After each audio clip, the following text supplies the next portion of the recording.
One of the things we wanted to do with The Wild Beyond the Witchlight is present an adventure that allows you, the player, to make your way through the various challenges with your friends and not have to resort to combat to solve your problems.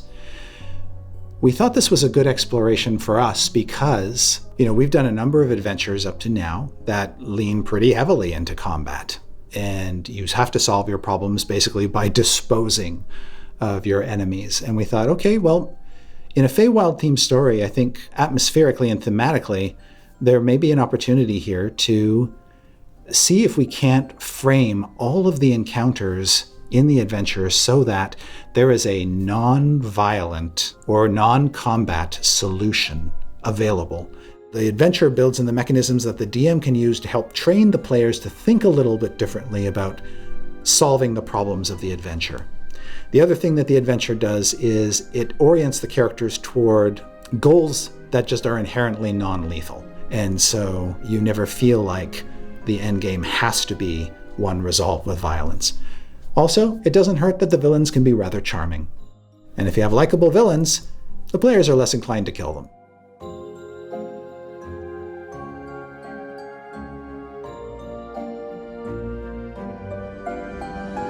With the DM's permission, a player can choose one of two new backgrounds that are in the adventure: the Feylost and the Witchlight Hand.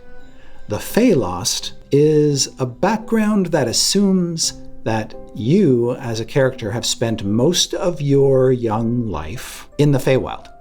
You may have been lured there by a friendly Fey creature when you were 8 years old, or you may have stumbled into the Feywild as a youth while wandering through the forest or chasing after a boar. Or there are a number of other reasons where you could have found yourself in that place.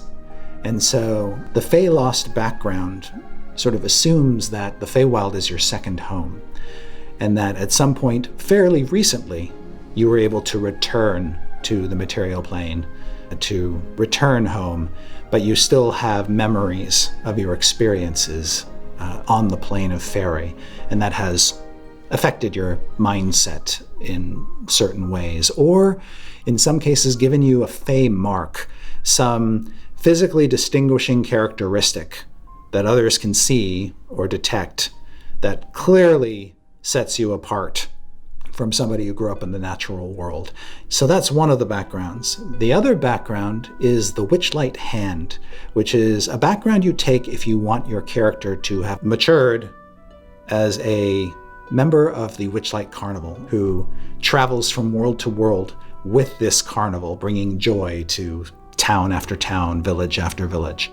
It means that you've probably got a confidant in the carnival, somebody in whom you can confide. That person might be a retired performer. It might be a sort of like a mascot figure, like a old blink dog who has followed the carnival around with you. It might be just a wisp of light that for some reason glommed onto you and you just can't shake. But the other great thing about being a Witchlight Hand is you have lived within the structure of the Witchlight Carnival, and there's like a family there that you can depend on. You kind of know how things work in the carnival, and that information can serve you in good stead. And of course, what might tear you away from the carnival is, of course, new friendships with those who share your adventurous spirit. Maybe all that time in the carnival, you're ready for something new. You're ready for a new adventure. You're ready to go beyond the carnival's confines, off on a new adventure into the Feywild, for instance.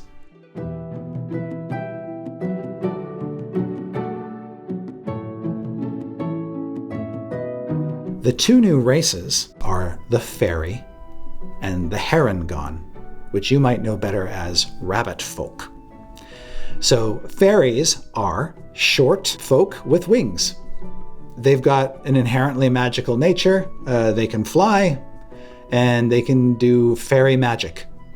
And so they are obviously native to the Feywild, but just as sprites and pixies and satyrs and dryads can find their way into the natural world, so can fairies. And if you're playing a fairy, chances are you've actually spent most of your life, if not all of it, in the natural world.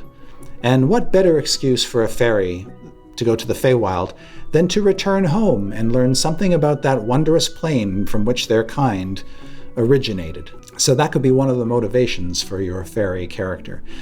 You may have other motivations, of course. You may just want to go back to the Feywild because your new friends want to go there, and you think you can maybe serve as a guide, or at least pretend to know what you're talking about. I think that fairy will be very appealing because they're a small race, not a tiny race, which means that mechanically they work well in terms of the game. You don't have to worry about looking for some novelty store that sells tiny swords. You're still within the realm of size categories that can use, typical sized weapons. We also know that the fairy as a concept is just broader, so that what type of fairy are you? That's up to you to decide. You're not limited insofar as you're a pixie or a sprite. Fairy is sort of a broader name. You can be a fairy and say that you're like a brownie, or a sylph, or some other kind of fey being. So there's a lot of flexibility there to customize your character. The other race are delightful rabbit folk, the harengons, are a creation of my co-writers. Ari Levitch is the creator of the harengon. And originally, they were not going to be a player-friendly race. The harengons show up in the wild beyond the Witchlight at various points as NPCs that you can encounter. The trouble is that Sean Wood's art for them was so appealing and so promising that everybody in-house who saw it said, I want to play one of those. And so we turned them into a player-facing race simply by virtue of the fact that the art was so awesome. They are awesome. They can do cool stuff. They do all the things you'd expect a rabbit folk to do. They got hippity hops and they got big ears, and those things can help them in a number of different ways. There are some groovy mechanics. Enjoy playing a Feylost. Enjoy playing a Witchlight hand. Delight in playing a fairy or a harengon. All of these options are available with your DM's permission in the Wild Beyond the Witchlight and any other adventures you can imagine.